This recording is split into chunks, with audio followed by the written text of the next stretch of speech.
Hello বন্ধুরা, ওদের moms কিচেনে সবাইকে স্বাগত। আজকের আমি নিয়ে চলে এসেছি একদম সম্পূর্ণ বিনা তেলে নুডলস বা অয়েল ফ্রি নুডলস। চলুন কী কী লাগছে দেখে নেওয়া যাক। এখানে আমি 200 গ্রাম চিকেন নিয়েছি আর নিয়েছি পেঁয়াজ।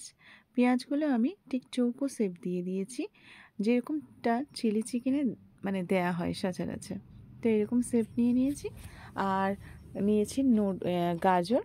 গাজরটা আমি দুরকম শেপ দিয়ে দিয়েছি, একটা লম্বা লম্বা আর একটা গোল গোল। আপনাদের ইচ্ছে অনুযায়ী যে কোনো একটা শেপ দিয়ে দেবেন। আর ব্রোকলিও নিয়ে নিয়েছি। ব্রোকলি আমি স্লাইস করে কেটে নিয়েছি, একটু পাতলা করে কেটে নিয়েছি। আর লাগছে কয়েক টুকরো রসুন আর আদার মানে থেতলে নিয়েছি, লবণ, গোলমরিচ আর বিনস। বিন কড়াইগুলো দেখতে পাচ্ছেন, আমি দেখতে লম্বা হবে কিন্তু স্লাইস করে কেটে নিয়েছি একটু পাতলা পাতলা করে। ব্যাস আজকের আমার এই কটাই লাগছে। আর নিয়ে নিয়েছি, চলুন এখানে আমি চাউমিনটা নিয়েছি। আপনারা চাইলে নুডলসটা নিয়ে নিতে পারেন কিংবা ম্যাগিও নিতে পারেন। তো চলুন আরও একবার দেখিয়ে দিই কী কী লাগছে। আপনাদের অনুযায়ী মানে পছন্দ অনুযায়ী সবজি নিতে পারেন, বাঁধাকপি, ফুলকপি কিংবা মাশরুম নিতে পারেন। তো চলুন সেটা আপনাদের উপরে। আমি এবার দেখিয়ে দিই কী কী লাগছে। আর আমার পরের স্টেপ হচ্ছে এটা, চিকেনটাকে আমি বয়েল করে নেব। তার সঙ্গে দেব একটু লবণ আর দেব আদা রসুন, যেটা আমি থেতলে রেখেছিলাম সেই কয়েক টুকরো। চলুন এবার এটাকে লক করে আমি 4 থেকে 5টা সিটি দিয়ে দেব। আপনারা যদি একটু রেখে করেন তাহলে 4টে সিটি এনাফ। আমি সঙ্গে সঙ্গে খুলবো বলে তাই আমি 5টা সিটি দিয়েছি। আমার এখানে জল গরম হতেই আমি যে চাউমিনটা নিয়েছিলাম ওই চাউমিনটা এখানে দিয়ে দিলাম। আমি পুরোটাই ভাঙিনি, লম্বা করেই দিয়েছি। আপনারা চাইলে ছোট ছোট টুকরো করে নিতে পারেন। এটাকে আমি 80% কুক করব। আমি কিছুক্ষণের জন্য এটা থালাটা দিয়ে ঢাকা দিয়ে দেব। চলুন এবার নেক্সট স্টেপে যাওয়া যাক। আমি একদম সিম্পলভাবে আর একদম ধীরে ধীরে আপনাদের মানে সুবিধার্থে, মানে যাতে না বুঝতে অসুবিধা হয় সেরকমভাবেই আমি দেখাবো। চলুন কুকারটা খুলে নিয়েছি। আর কুকারটা আমার এখান থেকে আমি যে স্টকটা দেখতে পাচ্ছেন অয়েল একটু একটু বেরিয়েছে, কিন্তু এটা চিকেনের অয়েল, এটা আমার মানে ইউজ করা অয়েল নয়। আমি এখানে কড়াই বসিয়ে দিয়েছি, আর কড়াইটা গরম হতে আমি স্টকটা ঢেলে নেব। আর এই স্টকেই হবে রান্নাটা পুরো। তো চলুন আমি প্রথমে বিনস আর গাজরটা দিয়ে দেব। আর এটা 3 থেকে 4 মিনিটের জন্য বয়েল করব। আর এই যে সবজিগুলো আমি বয়েল করতে চলেছি, এই সবজিগুলো পুরোপুরি সিদ্ধ হবে না বা বয়েল হবে না, এটাকে একটু কাঞ্চি ভাব থাকবে। তো এর জন্য আমি একদম মিডিয়াম লো আছে এটাকে 3 থেকে 4 মিনিটের জন্য কুক হতে দেব। এবার নেক্সট স্টেপ, চলুন এবার কি করা যাবে। এবার আমি চাউমিনটাকে তুলে নেব ছেঁকে। তো আমার 80% হয়ে গেছে। চাউমিনটাকে আমি একটু, যেহেতু আমার খুন্তিটা ঝাঁঝরি টাইপের, তো এর জন্য আমি একটু ধরে নিলাম, দিয়ে বেশি জল ওঠেনি। আমি পুরো নুডলসটাকে তুলে নিলাম। তো এটাকে আমি একটু ছাড়িয়ে দেবো। দেখতে পাচ্ছেন একদম গোটা গোটা রয়ে গেছে। তো আপনাদের যদি অসুবিধা হয় আপনারা গুঁড়ো করে নিতে পারেন। এবার চলুন এবার আমি চিকেন বাবুর কাছে যাই। আর কি এগুলোকে একটু হাতের সাহায্যে মানে ঝুড়ো ঝুড়ো করে নেব। আর হাড়ের সঙ্গে যে চিকেনটা আছে, হাড় থেকে এটাকেও আমি খুলে নেব। তো এইভাবে ছোট ছোট স্টেপ দিয়েই আমি একদম নুডলসটা বানিয়ে ফেলব। এবার চলুন আরও একদিকে যাই, যেখানে আমার মানে যে সবজিগুলো বয়েল করতে দিয়েছিলাম অর্ধেক বয়েল হয়ে গেছে। আমি এর মধ্যে পেঁয়াজ আর ব্রোকলিগুলো দিয়ে দেবো। আর আপনাদের মনে প্রশ্ন জাগতে পারে ব্রোকলিটা কেন লাস্টে দিলাম।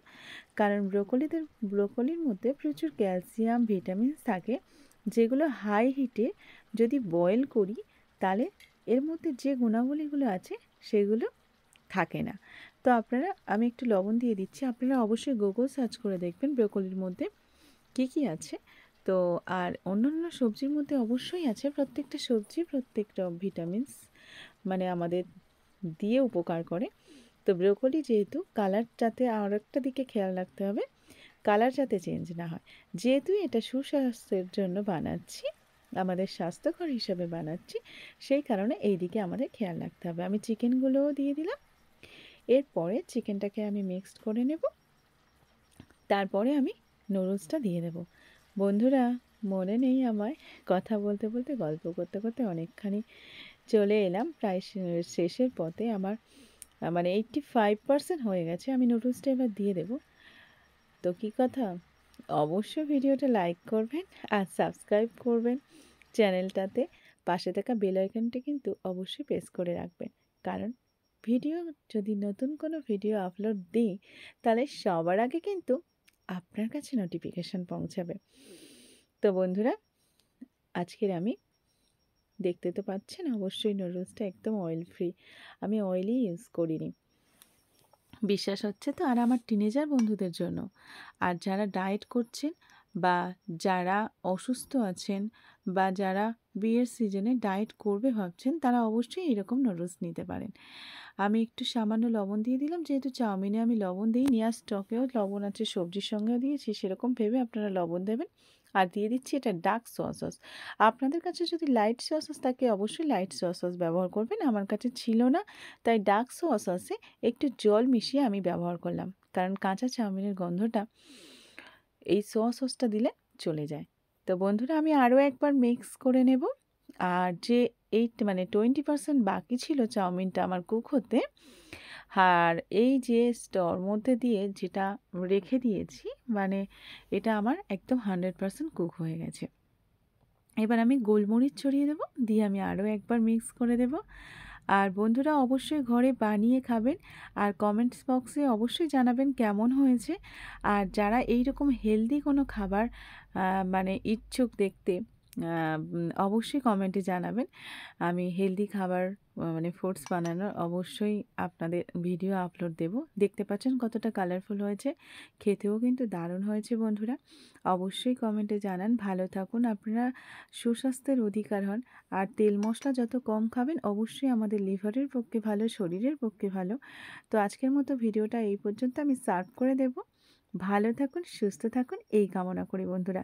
অবশ্যই ভিডিওটা শেয়ার করুন আর সবাইয়ের কাছে পৌঁছে দিন আমার এই অয়েল ফ্রি নুডলসটা। আমি আপনাদের কাছে অনুরোধ রইল। তো আজকের মতো এই পর্যন্ত। বাই বাই বন্ধুরা, দেখা হবে আবার নেক্সট ভিডিওতে।